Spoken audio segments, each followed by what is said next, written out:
Hey guys, welcome to Full Mission Bridge Simulator Room. We would like to thank Captain Roy Cabrera for letting us borrow this room. Thank you, sir.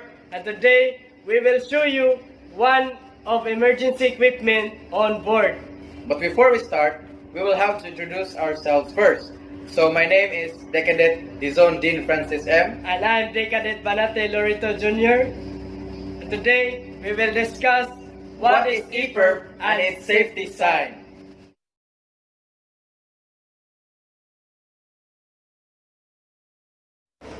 So this is Epirb, stands for Emergency Position Indicating Radio Beacon.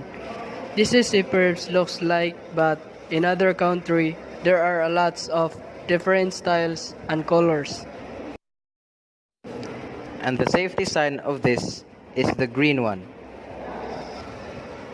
This maritime sign is used by mariners to provide adequate signage on board vessels and for quick identification in case of emergency situation.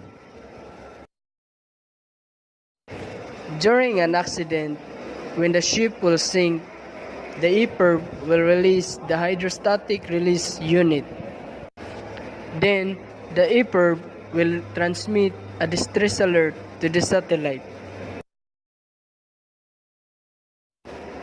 And the satellite locates the Epirb's position and relays the information to the land earth station.